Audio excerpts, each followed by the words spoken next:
I am. Hey, it's Yeah. DC. I have no intro because we're not sharing any copyrighted content for fair use. Surprise, surprise. It's a new day. Just kidding. It's one new day. I'm gonna go ahead and probably have some stream beats on here so we can have some jams. And Amy's hopping on with me. I'm gonna talk about my tennis experience with my coach, which was not great. And Aimee and I have talked about exploiting kids before on her channel, so it's just a continuation of that conversation. Hi Tanya, hi Lisa. Oh no, I think Aimee, you want to add to your channel? I totally forgot. It's fine. You don't need to add to mine. It's up to you. I have no idea what that entails. I'm good. Not technical. I think we can just add it. I'm married technical support. Hello, Amy's channel. We user error. We're besties over here. Okay. I mean, yeah. Yeah. It's just we're rolling with it. That's my husband's job. I don't do technical stuff. I break technical stuff. Yeah, and I mostly thought I understood it, and I mostly break it over here. So, yeah, it was going to be 8 p.m., and we just moved it up. Sorry. It was just, I know I was talking to some of y'all on DMs, and then I called an audible, and I was like, I'm just going for it. Hi, Kat. Hey, Lisa. I'm just going to turn on screen beats if I can figure it out. System. Okay, we're going to try it. Hope y'all are doing well. I'm going to figure this out, and we're going to make it work. So Aimee, I don't know if any of your kids played sports growing up, or I don't know if they do play sports, or what's it on y'all's home front? So unfortunately, my children got my athletic abilities, which are 0. Okay. So I do, like, Declan is my youngest, and he likes soccer and that kind of stuff. But the rest of them, no. Okay. I would not say that my parents are very, I mean, they're kind of athletic, but I did not. I can learn a lot of things. I wouldn't say I have naturally, like, wow, you're an athlete kind of thing. I have a lot of focus when I do play. So what I was able to do was kind of overcome some of my lack of natural athleticism with I can hyper focus on things, and I think that's what helped me. But I started playing tennis later in life, so a lot of kids start when they're like 5, 6, 7. I didn't, and ended up kind of playing after school, and ended up deciding, hey, I want to do off-campus PE, which in Texas means you get to leave school early to go to your sport, and you have to play at least 25 hours a week to qualify for that program. And then, yeah, which is a lot for a kid. That's a lot. I'm like, already, no. Yeah. No, don't sign me up for that one. Yep. So I was like, at the time, I was really focused on tennis, and ended up, my coach, who I was with for a long time, came to the club that I was playing at in tennis. They're called like health clubs or racket clubs or stuff like that. And so I started training, and he allowed me to come into his off-campus PE group, even though I wasn't at the same level yet as his other kids. And so yeah, it's a lot. Plus, you have to do tournaments on the weekends. So not every weekend, but maybe one tournament a month at least. And if you're trying to rank up in Texas, you have a state kind of sponsored tournament called, not sponsored, it's called the junior tennis something. So there's like a regular level, then there's a champ level, then there's a super champ level, and then there's international, and then there's pro. So we were all playing that, and just in that process, my parents, again, had never really been plugged in or had a kid that focused on sports before. They hadn't been focused like that on sports growing up. My mom grew up overseas, and she was in track or like cross country, but it wasn't the same, I guess. And so when my coach was like, I have fat thumbs and hit the dislike. That's okay, Melissa. It's just today. Everyone just wants the video. I think that, and again, we've talked about this. It's not. I'm not sharing anything I haven't shared with them, but it was one of those things where they didn't know better at the time that you can advocate for your kids in a coach situation, and if a coach is saying, "No, you just need to let me coach and stay out of it," they were like, within reason, they were like, "Okay, we get that." So, if you have kids, that's not what I would recommend, and that's not what they would recommend now. And again, because they hadn't had experience with it. And I know that sounds like an excuse.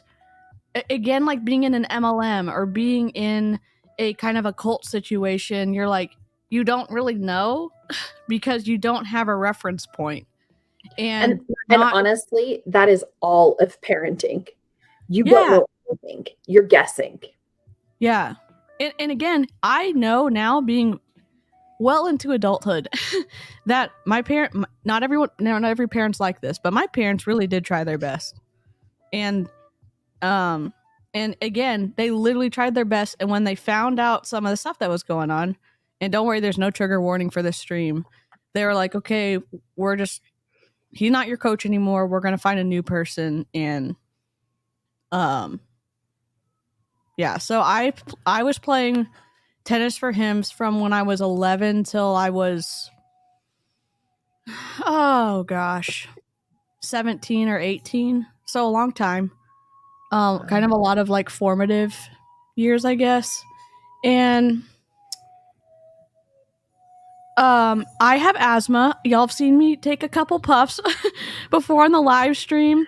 And just to give you an idea, he thought that I was just so out of shape that I was unable to like get into shape. Like, so I'm working out at 6 hours a day for 5 days a week. So I'm playing not just 25, I'm playing 30 hours a week. So can you imagine, you're going to get in shape in general. Like anybody doing that is going to get in shape. So, yeah. So then my mom was like, okay, something is up. We're going to go to the doctor. We're going to go to the asthma doctor. And I don't get a lot of oxygen when I like breathe in. So my VO2 is quite low when I exercise.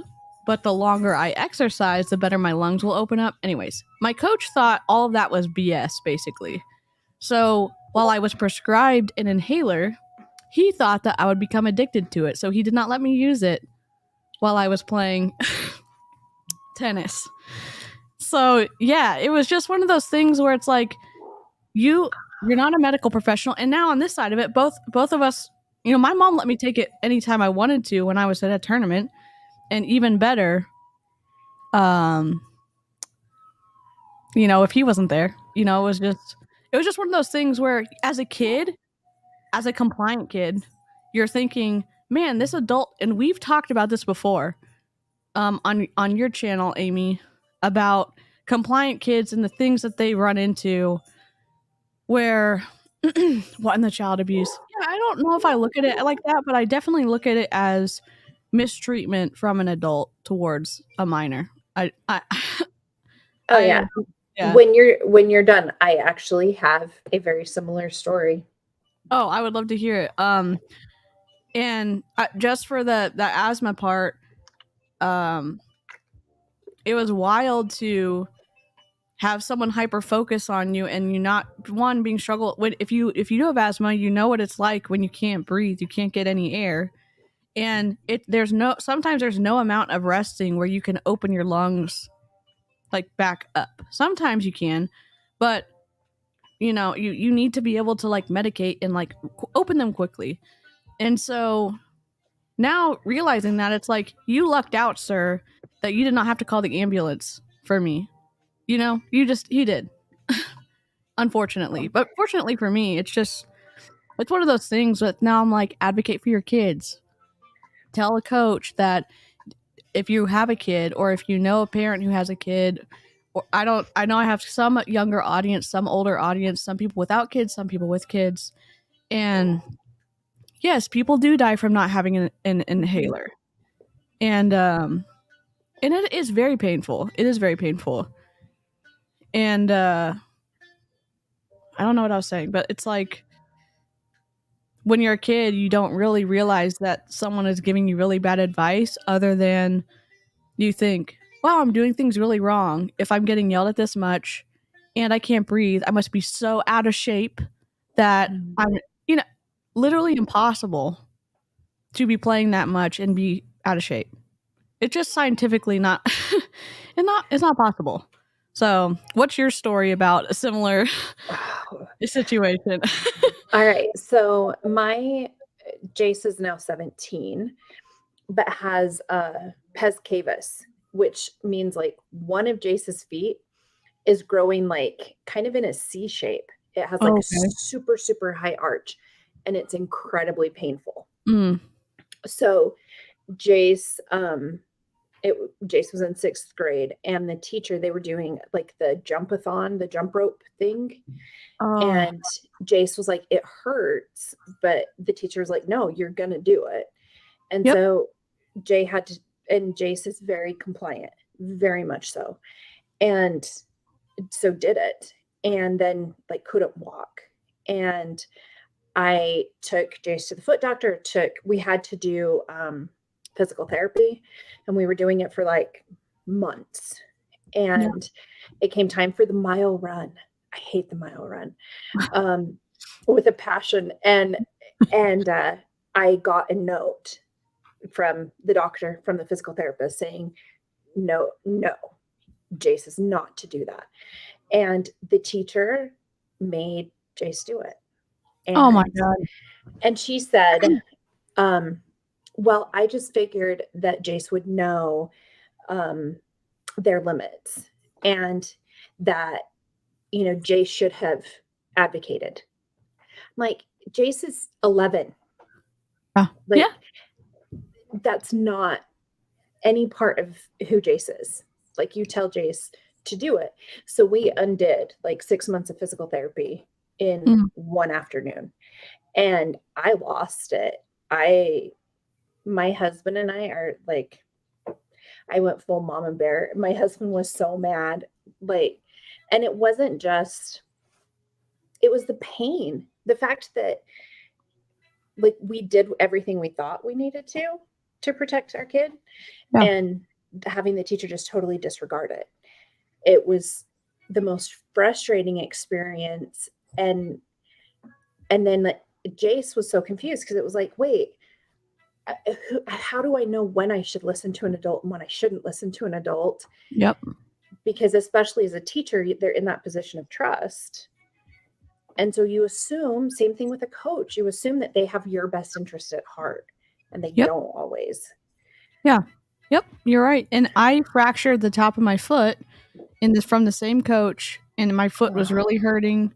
And we were just told, like, oh, you're running too slow. And it's like, okay, my foot's in pain. You need to push past the pain. You need to be able to be mentally tough, be physically tough. You need to outlast your opponent on the court. And it's like, okay, wow, so this excruciating pain in my foot must be because I'm a weak person. You have that same mentality, I think, in MLM. Like, push past the uncomfortable feeling of sending the cold message. Push past the uncomfortable feeling that you're spending a lot. Like, you just have to wait it out. And some people do make money. I know you made money. I know that Amber got to Diamond Drink. I know that a lot, and Aaron made money. But again, it's like, you can't really argue with an x-ray showing that you have a fracture in the top of your foot, and then your coach not apologizing one bit and saying, like, okay, well, how long is it going to take to heal? Oh, you need to take that wrap off. Well, you're not a physical trainer. You're not a doctor. You're a coach. And then they say, if you keep it on, you're going to become weaker and weaker. You're not going to be able to, what, I don't know all the terminology he said, but it's just stuff like that. And again, it's stuff that they will not say with the parents around. So really, like, there's some good coaches, but there's some bad coaches. Well, and it's so fascinating to me because I do think that sometimes your personality, or sometimes if you may have any mental health issues that do make you more prone to that. So we have in our family, we have OCD, um, and anxiety and depression, and all of that plays in. And part of that is what makes us more compliant and Mm, made me do the things that I did in MLM that like physically hurt myself. mm. Yeah. But again, it's because that's what you're supposed to do. Yep. And Yep. so you do it. Yeah, and in that off-campus PE situation that I was in, so we were away from our parents for 6 hours at a time. So the coach would come pick us up from the Ooh. school at like 1:30, and then we would get picked up from practice at 7. Um, and sometimes some parents would come and watch, but the conversations that we specifically heard was that parents were just the worst people to have come watch you, or they were really preventing their own kids from being successful, being good at tennis, and so you hear that. So then it's like, okay, well, I don't want my parents there. I want to be good at tennis. I don't want, and so it's creating the situation. Same thing in MLMs where you have those negative people. You need to excise them from your life, and not permanently in the tennis situation, but in it's saying like, okay, you need to villainize your parents because they are going to make you weak if they decide to stay and watch. And so it's just, if you're a parent and if you have those natural gut feelings, don't let someone gaslight you to tell you that you don't have experience at a coach, you just don't know. You can advocate for your child at any time, and you have the right to. And they're probably going to make you feel bad if they're a bad coach. But if they're not, that's great. But if you have, it's just like if you do have those secondary thoughts that something's not right, you can listen to them. Even if you're not a coach, even if you've never been in a sport, all these situations that will be brought up when they're like, your kid's not going to be mentally tough. Well, he might be not mentally as tough, but he is going to know that his parents going to be able, or her parents going to be able to step in and protect them and say, you don't get to abuse my kid, because there is a Yeah. line. And I think it was crossed several times when I was playing tennis, for sure. Well, and I do I totally agree that there is a lot of benefit that comes from having your children in sports and group activities and that type of thing. But at the end of the day, so so I don't know how I don't know how I get myself in the situations I get myself into, but I ended up teaching high school PE for a full trimester, and it was brutal. I Mm, don't recommend teaching high school. But I had a like a study skills class, and one of the kids in there was just the biggest jerk. mm, And he like the football players, and he would give everyone else a hard time. And one day I had just had it, and I was like, look, the fact that you are acting this way, I said, nobody is going to care in 2 years that you played football. No mm, one's going to care. But being an ass is going to follow you the rest of your life. So you need to stop. And he was like, what? Like nobody had ever called him out mm. on that before. And he thanked me. And so it's, you walk this weird line as a parent too, of like, okay, like, where is the line? How do I help them be mentally strong, but still trust me that I do advocate for them and I've got their back? Like, it's Yep. hard. It's Yeah, really hard. for sure. And it was definitely hard for my parents. I mean, my brother um, he got punched by someone in front of a teacher in the school, and my brother said, look, if you do it one more time, I'm going to punch you, and I'm going to punch you back, and you're not going to like it, so you need to stop. And that's what my parents have always taught us, like, communicate, but you can defend yourself. And to do it right in front of a teacher was so audacious of the other kid. So that kid punched him again. Mark punched him back. Sorry, I didn't mean to say his name, and he was going to get suspended from school. And my parents said, absolutely not. You're not protecting our kid in the classroom. So you need to rethink this punishment, because it wasn't a fight that escalated. He was attacked. He told him to stop. That person didn't stop. And then, so, I mean, I think they did I think absolutely, they think they tried their best. I Yeah. think a lot of good parents do. I think I just want to encourage people. Again, it's they people do it in MLMs and cults too, by saying you don't have experience, you don't know, you don't understand why this is a good thing, and you can say no at any time. You can pull that kid and put him with a different coach. You Mhm. can, I don't know. There's lots of options, and you don't have to feel like because we were also told that if you coach hopped too many times, you were not going to be successful either. And so it's like keeping you stuck and with a very toxic, negative person who is borderline abusive, and they've created the situation where your kid's isolated. So Mhm. I just want to encourage parents to, like, yes, like, just really walk in like that, being able to advocate for your kid. Hi, Megan.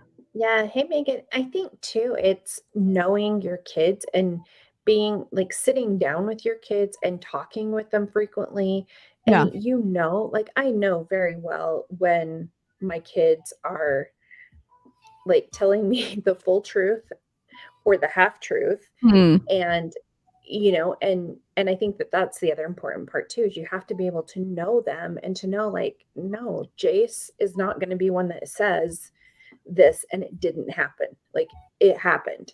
If Yeah. Jace says that, it happened, because that's how Jace is. Yeah. And so I think that's the other part, is making sure that your kids feel like they can talk to you, Mm-hmm. Yep. which And is I hard think too.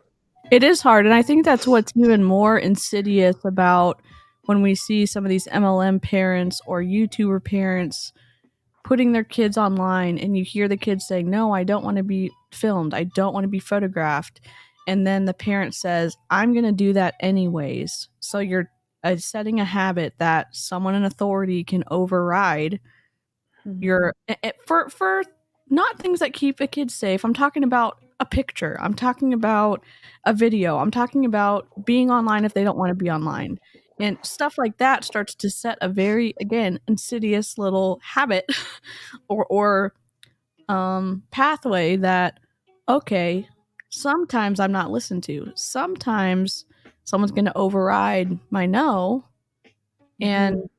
then nothing's going to happen to them, and it's hit or miss whether something bad's going to happen to me. And I Yeah. mean, that's part of issues I have too. Mm. Yeah, that's funny that she's saying that, the scary mom face. So I have the eyebrow raise, and my kid's like, "No." Like, if I'm like, they're like, "Dang it, put that away," because Yes. but, yeah, I think it's hard. Being a parent it's tough. It is Yeah. tough. My oldest is actually 19 today, um, and I remember thinking that it was so hard to parent, like, toddlers. Mm. Toddlers, babies are, like, physically exhausting. Older kids are emotionally and mentally Oh yeah. exhausting. We It's put like, my Yeah, we put my mom through it, and we have five. I have two brothers and two sisters, five, all of us different personalities. And my parents were of the mindset that discussing ideas, talking about things was like the way to go. So that as we were forming all of our personalities with hormones raging, it was wild. Also, happy birthday to your oldest. There's two happy birthdays. it is the weirdest, because she just moved out, like, a month ago, Mm. and so she called us and she was like, "You're not gonna be here on my birthday?" And I was like, "Sweetheart, you live in a different state. No, like, Oh, we're not." She was like, yeah. "Oh, I don't what am I gonna do?" I'm like, "Well, Yeah. we'll send you a box of crumble cookies and, Yeah. but yeah, so it's funny. But I was gonna mention, so oftentimes on my Instagram, you sometimes will hear my youngest, but he doesn't like being in the video. Yeah. He's fine if like, he's like, well, you film you, and I'm going to explain Pokemon to people, but I don't want to be in the camera. And I'm like, okay, you know, that's totally fine. And then I have another, the second one above him, the 11-year-old is like, give me the camera. Like, there it is. But when they're so young that you can't ask them, Yeah. like I was really bothered today. I saw Emily Faber's stories. Oh, Emily. And she was sitting there doing makeup with her daughter, like washing face and stuff. And I'm like, that's actually a super cute thing to do. But the whole time it was like watching the camera, and they both were. They weren't like interacting. It is all for show. Yeah. And that's all she knows because she's 3. It's all she's done since she was 1. And Yeah. And just seeing it, I'm like, oh, these kids, I feel so bad for them. Yep. And they watch and they see like, oh, when the phone's out, it's on me and I need to talk. I saw that. I was looking at someone's story today. She wears glasses. She has a baby. What is her name? Not Haley. Not Haley, is it? Up something? Upham? Oh, Allie. Oh, Allie, yeah.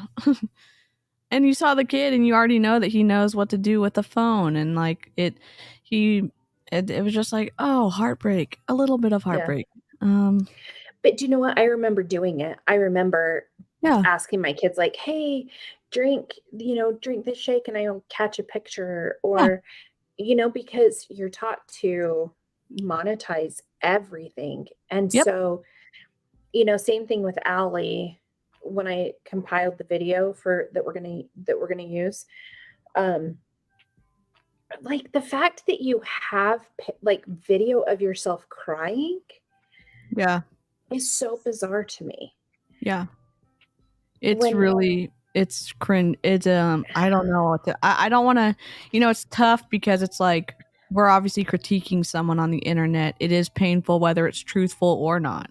Like I just cried my eyes out earlier for literally like things I was already aware of and like bummed that I hadn't fixed myself.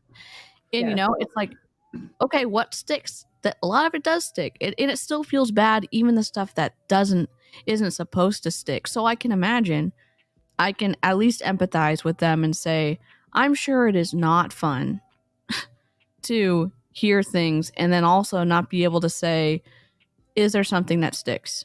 Yeah. And if it does stick, am I going to be able to pivot? When compliance is kind of shielding them a little bit from the outcry of the public, it seems like, and the closing off comments from people being able to comment. Yeah. It just...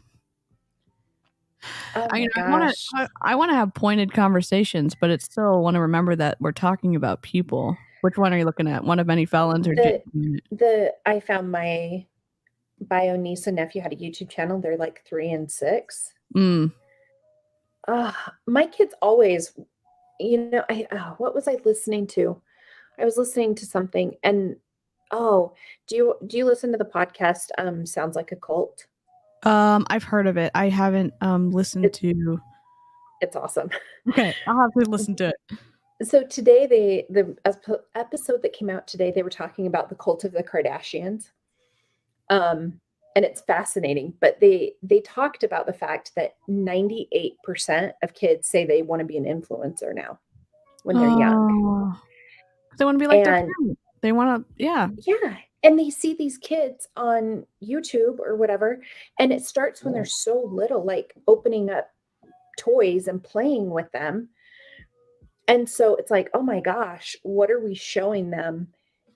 That they're going to get paid to open up toys? Like, no, that doesn't happen for most people. Yeah. It's, but most kids now think that they're going to be their ticket. Yeah. I mean, and again, it's like, it's probably a very complex idea. They're watching kids on YouTube. They're getting a lot of enjoyment about watching kids open up something or having fun on it. channel and they see like, oh, this is YouTube, or I see my mom videoing herself, or I see my dad videoing himself. I want to be like my mom and my dad. Like when I was in preschool, I remember like, I want to be a mom when I grow up because I saw my mom and I love my mom. So there's like kind of this wanting to mimic what you see in people that you like. And so it's, you know, what are you showing? But again, it's that same thing. If you're showing kids that what they say isn't respected in the home, that's additionally a whammy. And parents do have a Oh, hard job. yeah. I'm not saying they don't. I'm saying like you have a hard job and your instincts are good if you're a good parent and like, you know, Well, and lean into just that. being aware, like Megan said, like double checking privacy on her own page. If you have your kids out there, Oh, you have to make sure they're protected. yeah. I And want your husband to be able to come on and do that cybersecurity video one because people, you know, it's hard to sometimes hear YouTubers talk about it when they're very yelly and ad hominem and stuff like that. And again, I understand it to a point because we're trying to be more respectful somewhat, and it doesn't yeah, seem to get through to anybody. Now, am I still going to do that? yeah, Sure, I am. But until you see that, like you find the information yourself and you see it, and your husband works yeah. in cyber In stuff. cyber, yeah. So my husband does cybersecurity, and you know, it's interesting. I remember he came home one day and he's like, "Do you know what like the most dangerous game, I guess, for predators is currently on?"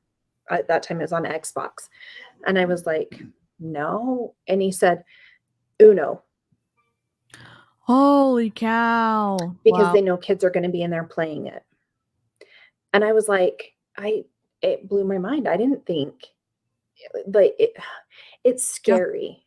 You think it's gonna be a shooting game or Mhm. some other kind of game that you already have a preconceived notions about. You're not I wouldn't have ever thought, "Man, which one do I need to watch out for?"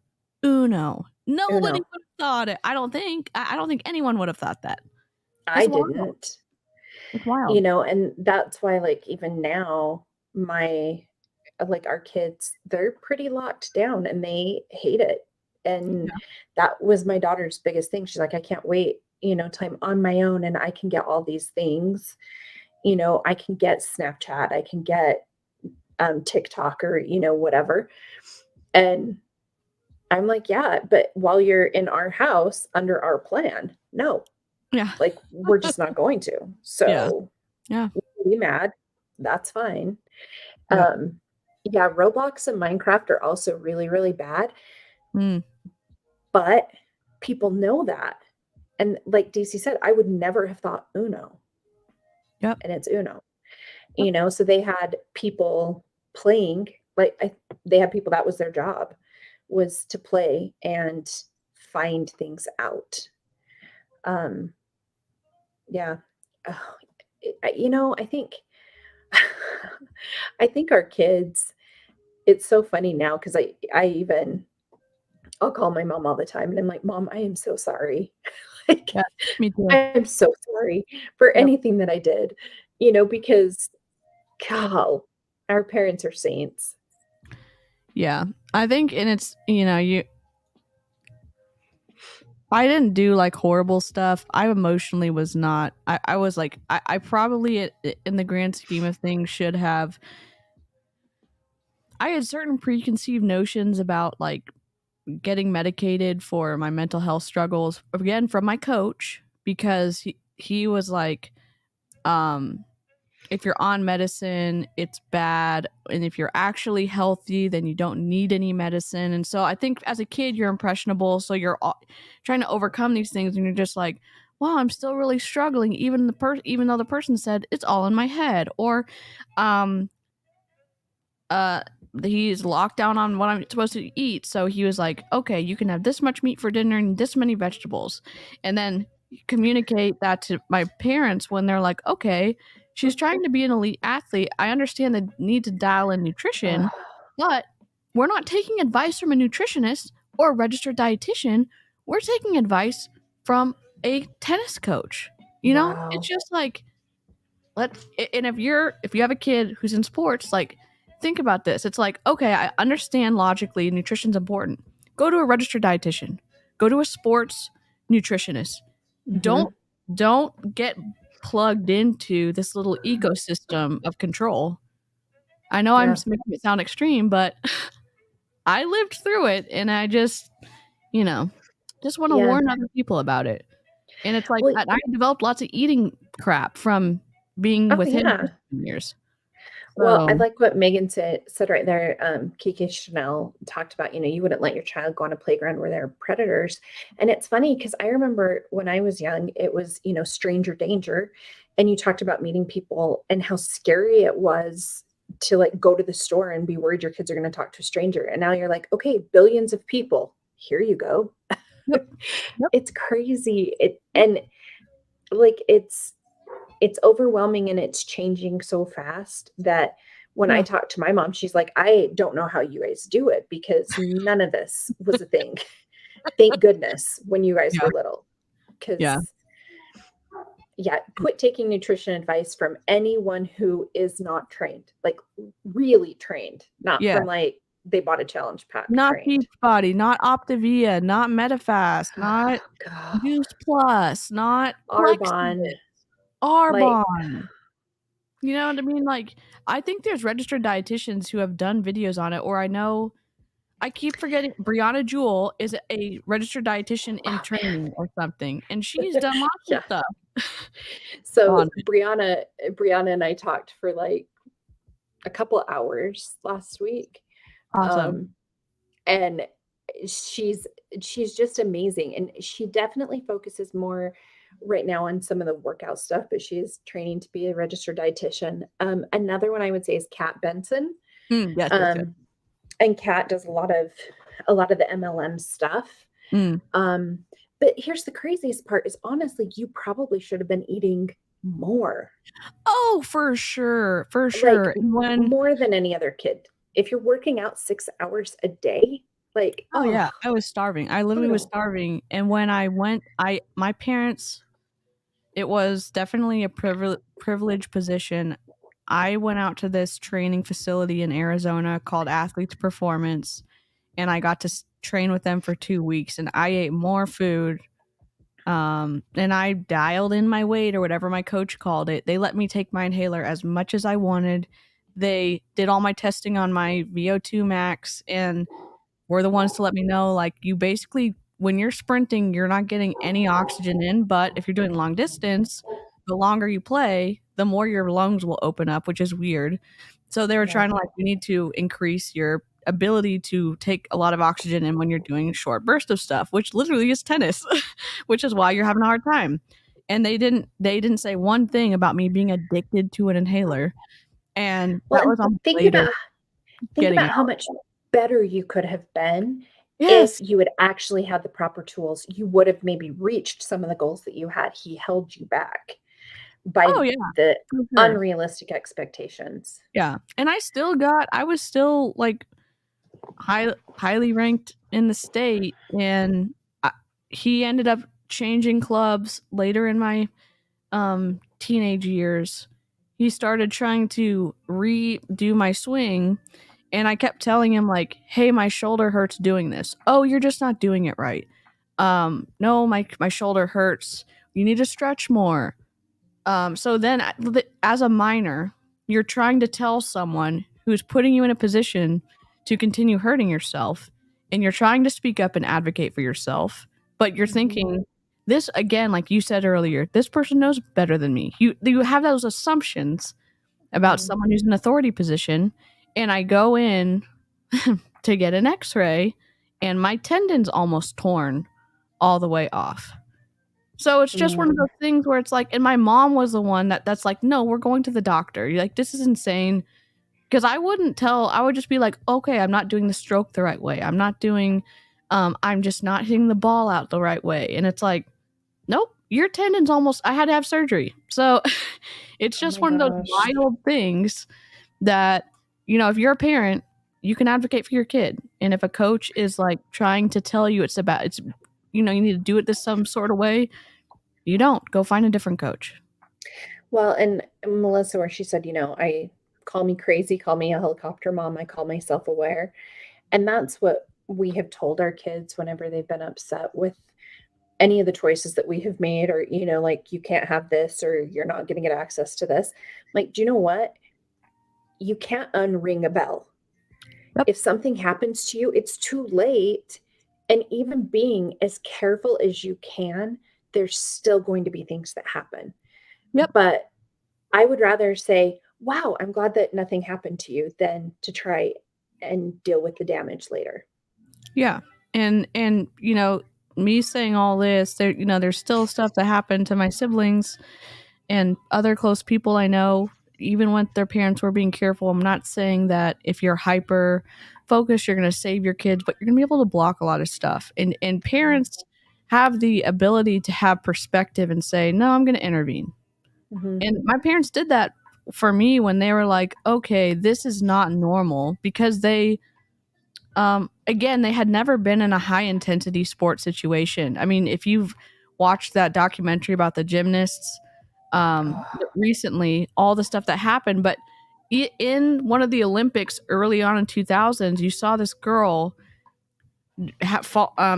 doing a flip on the balance beam. She hits her neck, like coming down on the, and then they're like the Russian coaches who were coaching for a long time for the U.S. gymnastics team were like, okay, you're fine. You're going to get up, and instead of saying like, we're going to get an x-ray, no one gives a shit about the gold medal. We're going to take care of you. We're going to advocate for you. 14 years old. Yeah. I'm sorry for cussing on Amy's channel. That's me. Sorry. I just, it's wild to think about. Well, and it's infuriating. Yeah. And I remember, like, just barely, when Simone Biles was like, I cannot compete. And she stepped out of the competition. And it was so interesting to see, like, the huge range of attitudes with that. Yep. And, as a parent, I would have been proud of her for you advocated to yourself. Yeah. It just is so frustrating to see what they do to some of those kids. Oh my gosh, the sensei wanted him to keep going. Yep. And I don't know your perspective. It's interesting. The information that we have on mental health is so different now. And the awareness, and like when we were little, it was kind of like, rub some dirt in it, you'll be fine, suck it up. Yeah. Pull yourself up by the bootstraps, whatever. And that's not the greatest way to parent right now. And yeah. And so trying to be more aware of mental health has been huge for us. Yeah. And again, with emotions, I was always reamed for, I am an emotional person. I get it. But it's a tool. It's information that, how do we process it? Is it information that we can process in a fully, like, we're going to process every emotion we've ever experienced right now? Or do we need to be able to, like, let it in at a little bit of a trickle, because it would be better for us, it would be healthier for us to be able to say, this is what I'm experiencing, and this is how I logically process through it. Or and so, like, emotions are valuable. They're tools. It's information. It's not like, oh, if you have them, you're very broken. And that's what I got from, my coach growing up. And again, as my parents learned, there's obviously a lot of us kids, they learned and they try to do better with every single kid and say, like, we've taken all this knowledge that we work through this and do it better and better and better. And like, it's just, I could see how hard they were working to be good parents. And that's not me saying like, man, they were great. They set a lot of good examples for us. They really took the approach, if they did something wrong, looked you in the eyes and said they were sorry and genuinely meant it, and no excuses. And that, for a kid, that's a powerful thing to see. And it's a great standard to hold other people to, because you don't really see that a ton. No. And, I do think, like, having the high levels of empathy, and, and emotions are not bad. We have had to work a lot with with our kids through OCD, through ADHD, anxiety and depression. Like it's been like the last, I don't know, 2 years that it has kind of come to a head, and we've done a lot more of like intense therapy and stuff, but they can turn it from a struggle to a superpower if they have help. Yeah. And I wouldn't change it for anything, because it's part of who my kids are, and it makes them them. And once you help them learn how to deal with it, then like they're unstoppable, and it's amazing to see. Yeah, and it's like, having a big enough circuit, something or other, to handle all the electricity.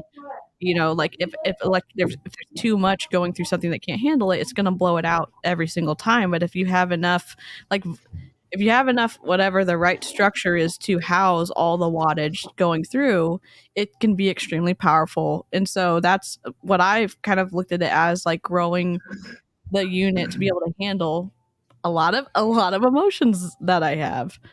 Yeah. Um, Well, and it's interesting, like, um, when I when we started helping our kids, especially through the OCD, so much of my growing up experience um, made sense because I had it and I didn't get help for it. And it was like, oh my gosh, I wonder what would have been different if I had yep, had the same level of help. And I'm grateful that we have been very privileged to be able to provide that for our kids. yeah, But, yeah, I love your dad. Your dad's amazing. I love my DC's. dad too. I Again, not perfect, but again, when you have someone who's not perfect, but really genuinely, like when when he said one when he says he's sorry, he means it, and he's willing to think through things and have conversations. But also, when he forgives you, there's no grudges. So I saw him get into not altercations, but back and forth discussion of ideas that sometimes got heated between him and people at my church who were in leader positions, where he was like, okay, well, we'll talk through this idea. He is not a yes man. He's never been a yes man. But when the conversation's done or there's a resolution, he will greet them and say hi. Like there's no like residue of grudge when you can see that, like the other person maybe looks uncomfortable. Like when you have that kind of fight with someone, you're like, I don't know what the dance is anymore. There's none of that. Even with us kids, if we got in trouble or there was a talk and then there was no holding it over our heads later on that day, like, that part when you were being a kid and you did something wrong. I still remember that. There was nothing like that. So I was like, that's a pretty valuable thing to have. Those two things, Yeah. apologizing and when you actually forgive someone, that you literally like forgive them, which I would love to be like that. I'm still working still working on it. My husband's like that. I'm like, man, I don't really mean that I was sorry.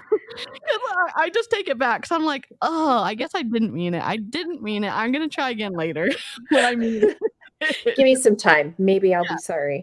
need a little bit of a pause on this. So yeah, That's what I'll tell my kids. I'm like, I need to go to timeout, and I'm not coming out till I can be nice. So it's going to be a while. I need a Because nap. I need a nap. So yeah, they'll actually come to me and they're like, Mom, do you need to go take like a hot bath? Do you need, I'm like, am I being that? And they're like, that's kind of yes, my I like, do. okay, apparently my kids are sending me to timeout. So I must Yep. need it pretty bad. Um, yeah. And it's interesting too. I do think it's, I have to acknowledge like a pretty strong level of privilege for being able to know and help my kids take care of it. So my mom was a single mom with 5 kids Yeah. and a high school diploma Mm. and very little help from my dad. And so we couldn't, like, mental health, especially, it's gotten like insurance coverage has gotten much better for it, but we couldn't go to counseling, and not only that, she didn't have the time to take us, Yeah. and so there is I can see a lot of privilege. My husband and I actually we lived apart for, I would be gone. I would leave Sunday night to take my kids to intense therapy. in Utah. We're in Idaho because there were no specialists here. And I would be gone from like Sunday to Friday. And then I'd come home, we'd get 2 days together, and I would take them back. And we did that for 2 months, 3 months. Yeah. And the fact that we were able to do that is like a huge privilege. Yeah. And I feel so bad for people who don't have the ability to provide those things, who are in a situation where they can't do it and they want to. Yeah. You know, it's hard in our society. Yeah, I think conversations like these are good, and I think someone like you who has empathy and like self-awareness, and I would love more self-awareness just to say like this is what we did that was really helpful, and I realized that not everyone has access to the same things, and I wish it was different. And here's what I've learned. And hopefully this information will help someone else out. Like if you're again a parent, I hope that this encourages you not to like live in fear, but to say, my gut and instinct about my kids is way more meaningful than getting gaslit by a coach and saying that I shouldn't speak up or they're fine or whatever other things. If you see something, say something kind of thing situation and them throwing insults or all that other stuff at you, it's like, no, you can advocate for your kid. And as someone who wished that, not that my parents didn't, I wish that my coach hadn't been like he was and that he didn't manipulate so many parents.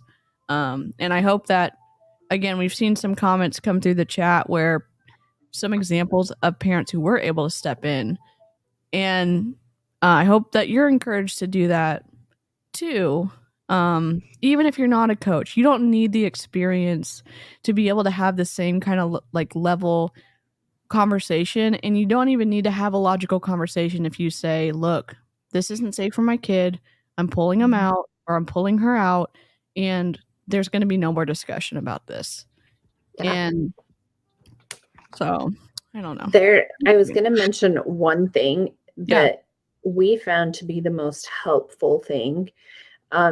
It's called the Wheel of Emotions. Okay. And it's like a PDF, because so many times with my kids, they'll be like, well, I'm sad. Okay. But like, why are you sad? And it's this wheel of emotions that then like it goes out from sad. So are you lonely, vulnerable, despair, guilty, depressed, hurt? And then like there's 2 more words to each of those words, so that you can get down to like, oh, you're sad because you're feeling abandoned by your friends. That's and so amazing. You can like, it was by far the most helpful thing that we got, I think, from the therapy sessions that we did, was like, and you can use it with like, I wish I could have used it at work, with my husband, because, to say I'm angry, well, drill it down a little bit more. Yeah. And, because like angry versus I'm feeling betrayed. Yeah. You can give a lot more in that. So I would highly recommend that for any parents. We laminated it and put it on our fridge so that we could be like, okay, help me out a little bit more. Like, let's talk some more. And my mom was like, this is amazing. I wish I'd had this. Yeah. Because it helps. Yeah, and I think tools like that help us be curious. And I think being curious kind of sometimes keeps conversations from escalating even more, because it's like, oh, you're angry. Okay, well, there's more words on this wheel, like what you're saying.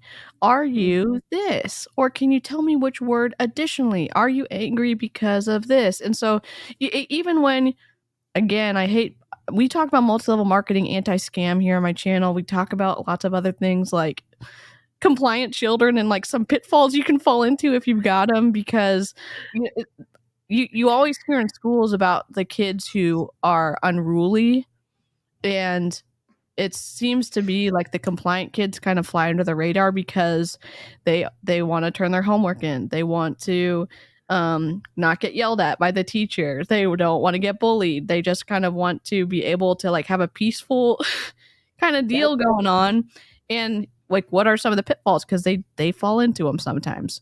And we've talked about that before, but it's just I like talking a little bit about everything here, but that curious. So with MLMs, if you have a friend in an MLM and they know you're anti-MLM and you're not really wanting to burn the relationship bridge that you have, my dad and I have talked about this a little bit, but what are some of the questions you can ask that are genuinely concerned and caring for your friend? Hey, how are you doing in that multi-level marketing opportunity? Is it everything that you wanted it to be? Are you making as much money as you thought you're going to be making at this point?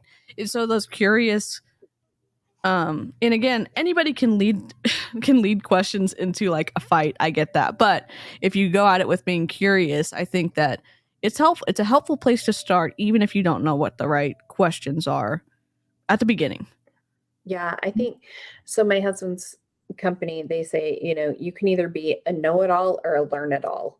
And like, Okay. depending on the way that you go into it, and if you're truly wanting to learn versus like, I already know the answer and I'm just trying to lead you into what I want you to say, Yeah. it makes a big difference to It does. just ask questions. And we have found, especially with my 11-year-old, she is like she was sent here to test me, I think, because sometimes we're just way too similar and we clash a little bit. Yep. But if I will just sit down and talk to her and listen to her, it makes such a world of difference. Yeah. Yes. And Megan, I think part of the reason why there's so many ADHDers, neurodivergent, like for me, OCD, because we hyperfixate. I mean, kind of like you said earlier, DC, like I was so fixated on being the best, doing the best. And once I realized, like, no, it really is not possible, it was like, fine, then I'm going this way and I Yeah. will protect people. Yep. And so like now that is the way I've gone. And I definitely see that that's a lot of it. And you'll see that they're also in MLM as well. Yeah. And Yeah. and that's one of the things, like, again, how I overcame some of my initial coordination issues is just I can hyper focus on things. Like I am totally fine doing the same thing over and over and being aware and saying, okay, not like this. This is the result, and just doing that for hours at a time. Is same in MLM. And I had some experiences in school getting bullied, and I saw when I was in private school when I was younger, one of my friends was getting bullied, and so I stepped between them. And I think for me, I mean, take this with a grain of salt. If I've critiqued you on the internet, I know that I probably seem like a bully, but seeing people exploited and seeing people intentionally deceived to get more money from them was really hard to overcome. And it was insurmountable being in Young Living doing that, and in Mary Kay doing that. And when I ask questions, I realize you're doing the same thing they were doing in Mary Kay. You're not interested in telling someone the whole picture because you think they're too dumb to understand it, or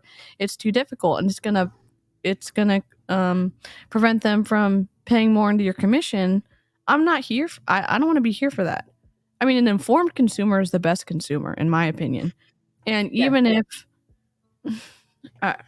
I don't want to keep seeing people exploited. I don't like when we see Ashley Molstad using her own persona to recruit people, say one thing, and then not acknowledge she said that thing and say something completely different. When people ask about that, she said people are allowed to change and grow. Well, at least acknowledge the transition, because people remember what you say on the internet. Same thing with Jesse Lee. And they're specifically using their persona to attract people to them to sign them up. And that's, I don't know. It's a whole thing. It's all connected. But It is. And I think for me, it's the fact that for those of us that are now in the anti-MLM community, community, we wanted to help people. And once we realized that we could not help people within an MLM, we can help people out here. Yeah. And we are. Yep. And like that has been the biggest change for me. And then you can see, you know, as I was watching videos today, preparing for the snark video we're gonna do tomorrow, I was getting so mad. Like an alley up him. Oh, yeah. The amount of manipulation, and I'm like, at some level, you have to know what you're doing. You have to. I don't understand how you could claim ignorance on some of these things. You know, you're not an expert in anything. You're Yeah. a fitness coach. Teaching group fitness for 20 years does not make you a specialist in like helping women recover from C-sections. Like, Yeah. no, stop it. Yep. Oh, and I it's think so being frustrating. injured so much, I physically was injured by my coach. I tore my tendon because of his instruction. I didn't like tear it myself, but because of his instruction, it ended up tearing. I fractured my foot from overtraining. There were some other things that happened too, and it's like, just because you're in a position to influence others doesn't mean you have the expertise, or should you influence others. And I think this conversation about encouraging parents to advocate for your kids, and you don't need to feel nervous about doing that. Like, I'm not a coach, how would I know? You know your kid. You can see when something is wrong. And it's about having the freedom of mind. And I know Steve Hassan talks about that. That's the goal, to have a free mind from undue influence, so you can make the decision for yourself. If that means you want to be a really elite athlete, great. Have that free mind to be able to say, this is right, this is wrong, or these are my boundaries and I'm not crossing them. And as a parent, hey, that's not safe, or we're getting a second opinion from a registered dietitian. We're getting a second opinion from a medical doctor. We're getting a second opinion from a physical therapist, and you can go pound rocks. You know, like that. Yep. That ideas can stand up to scrutiny, and it's not offensive to say, I want a second opinion. And, you know, and same in MLM. Same thing with the business model. The business model should be able to stand up to scrutiny. The numbers should be able to stand up to scrutiny. And I think too, like, and I don't know if you have the same thing. I have a much easier time advocating for other people than I do for myself. Yep. And so, like, don't let yourself get exploited either. And that has been really difficult for me. And that's probably why I'm so passionate about anti-MLM, is because I feel like I can help people when I wasn't able to help myself. And so, you know, that, don't let yourself get exploited either, which we all did. We all did. Oh man. Yeah. There's a lot of free information on his website. Yeah. And his podcast is excellent. Yeah, he has some really incredible people on his podcast. If y'all are not aware of like the academic field and like how incredible some of these people are that he's getting to have conversations with, it's wild. It's really good. And again, I like what he says. Be able to make the decision for yourself, because you should have the freedom of mind. You should be free in your own mind. And, you know, if you're watching this for some reason and you're in an MLM and you stumbled upon this conversation about eating disorders and tennis and all that other stuff, it's like, we find you can, if your decision is really the right decision for you, it should stand up to scrutiny. So you're watching all this anti-MLM content and you go to all your trainings and you're still saying to yourself, I really love what I'm doing. I really love being in my MLM. I'm okay with all the decisions I'm making. Okay. You know, at least the balance, having information to make a more complete picture is able to give you a stronger stance of the decision that you decide to do. For me, it uprooted the foundation that I was on. And I said, oh my gosh, I'm not alone. Oh my gosh, there's other people. And that's how I found Aimee. Dave from our Discord sent me your video because I was having a breakdown in the Discord and I was like, I'm so alone. I did this again to myself. I joined another MLM in Young Living and I just lost all my friends.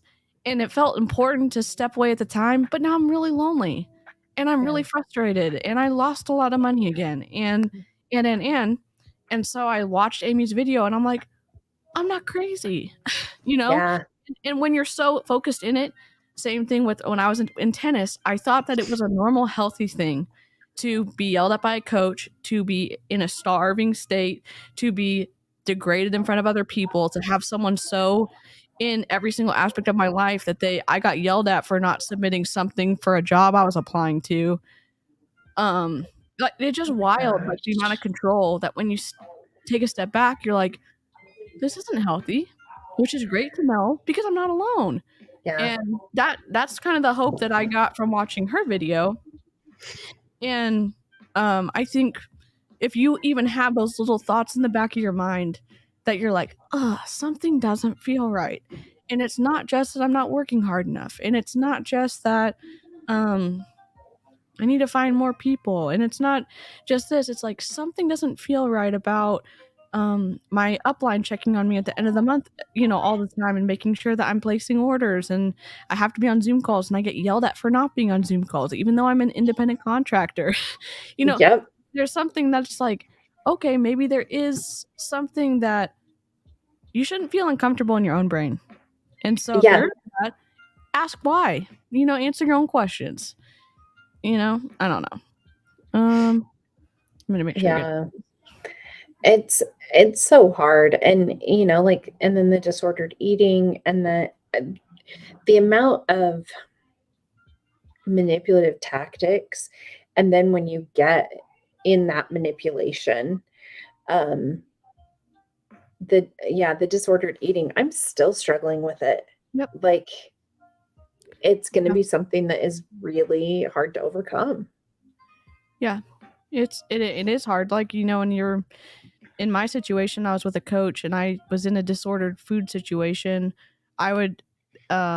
He would basically plan all my meals out for me and I was basically starving at night, how much water I was intaking. And then when I went to Athletes Performance, he was fine with someone else telling me I could eat more. But then when we went back home, it was not the same situation.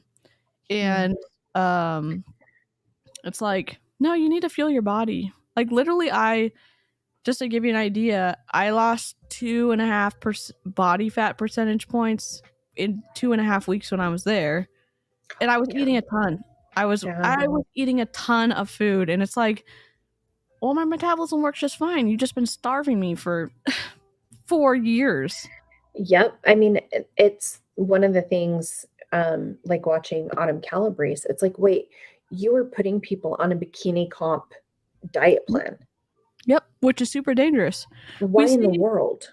We see so many people who come out of bikini competition where their body has been in such a restriction that when you watch their body, and I'm not body shaming, I'm saying no salt, no carbohydrates, or very low carbohydrates. They pump up that like a few hours before they go on stage with a little bit of carbs, and then when they go back to normal eating, their body is like, what the hell just happened? And so their body almost has an allergic reaction. Not true. It's like what's it called? It has some kind of it's getting the salt in, it's getting the water in, so your body's like, whoa, you're starving us. We're just gonna hold on to everything until we figure out what the hell's going on. And it's like when I was talking to my registered dietitian, she was like, you're not eating enough. So let's stop drinking protein shakes all the time and let's figure out how to eat food again. And it was just, it was refreshing. So, yeah, I still struggle with making sure I eat enough. Yep. Because there is just that voice in the back of your head that's like, oh, nope, 10 carrots, not 11. Yep. Or there's like a voice in my mind, like from my coaching days where it's like, you didn't really do anything hard working yet. You don't deserve to eat. And not everyone has that thought, but it's like, and my dietitian's like, no, you get to eat eating is not tied to like you being good or bad. You just get to eat. Food is food, and you get to nourish yourself. It looks like y'all are having an amazing dialogue in the live chat, and I love that it is saved for the replay. I'm definitely going to keep this up on the replay, and I'm glad that it's on Aimee's channel too. Aimee, I feel like I always have amazing conversations with you, even though I it's like love it. I've had not weird conversations with you, but I'm like, hey, Aimee, do you want to talk about compliant children and blah blah blah? And she's like, sure. And I'm like, okay. Hey, Aimee, do you want to talk about this? And she's like, I'm game. So it's the best. I like having conversations on my channel. I appreciate that Aimee is kind of like, sure, she's pretty much up for anything, and she hasn't been a snob even when I had like no followers here on YouTube. So I don't have any really yet. I mean I have 400 now, but it's like she's always have a ton. Sure. So if y'all are over here, please go subscribe to Aimee. She's incredible. If you haven't already done that, she has thoughtful, considerate, empathetic commentary. There's a little bit of spice when she's talking about autumn, but it's well deserved. And it's always a soothing, fulfilling watch. So if you haven't gone over and followed her, highly recommend it. And yeah, we'll be back for Snark Week Day 2 tomorrow with Jen and Amber and Cheryl. And yeah. Well, it's going to be interesting because we're going to be talking a lot about kind of some of the things that we've been talking about today, and these people who are going so far over the line in their coaching and their knowledge level and what they should be talking about and should be doing, because it's so potentially damaging. And that's where I was getting so mad as I was putting stuff together today, because it's so bad, you know. And I think that is the most important thing, is to bring awareness to that stuff. Yeah. And I think some people, if you don't understand, I mean, I am very new to the Beachbody conversation. I only have experience with bad food stuff because of my coach. And you know, you may be watching our channel and saying like, oh, they're just haters. They're making up these feelings about something they can find in Autumn stories to pick on. We try to be specific and clear with our language because people are coming in and out of these chats. There's new people following us, and we do at the time try to be specific. Giving bad health advice can actually cause physical harm to people. Being malnourished, you can break bones more easily. You can tear muscles. Being and I'm just saying from experience. I've had all those things happen to me before from a non-MLM person, and Aimee's had horrible things happen to her physically, and she was in an MLM. So when we're saying, hey, this is not good, people are getting harmed, please stop, please pivot, and do it in the privacy of those compliance emails, and compliance isn't saying anything about it, it's like, no, all right, we're going to warn the public. Even if it's only 200 views here, 100 views here, it's like, we can help someone. And I don't know about you, I'm sure people have been messaging you. I've had several people say, I watched this video and I finally decided to cancel my Beachbody account because I had all of these red flags and I wasn't able to act on them, and I finally did. Yeah. Well, that's great. Yeah, I get them every day. Awesome. People talking about like, you know, I just kind of what we were talking about. I thought I was crazy. I thought I was the only one. My coach told me it was my fault. I am just starting on Jessica Hickson's video. Yeah, this guy's wild. We've done a few videos. My dad and I did a review of his podcast. He is not for the faint of heart. If you get easily triggered, he talked about it's just horrible. So just be ready when you're watching that video. He's been harassing Jessica and Julie Joe, and his followers have been in my DMs. I've had to block so many people cussing me out because it's just wild. And it's like the problem, or again, same situation that we see with Autumn and others. You say you're one way in public, and then you behave a different way in private. Does it matter? It doesn't matter to you, but it matters to us. It seems to matter to other people in the general public, and we're going to speak up on it. So, yes, absolutely. Jessica's video is worth a watch. Go support her. Go like her. Go comment on her channel. We've appreciated y'all hanging out with us tonight, and yeah, appreciate the support. Replay crew, we love you in a non-cultural way. Please leave us a comment if you have something to say or something to add to the conversation. And we will be here for Snark Week. Yeah, Snark Week day 2, not day 4, day 2 tomorrow. And we're excited, and we'll see you then. Okay. All right. Bye.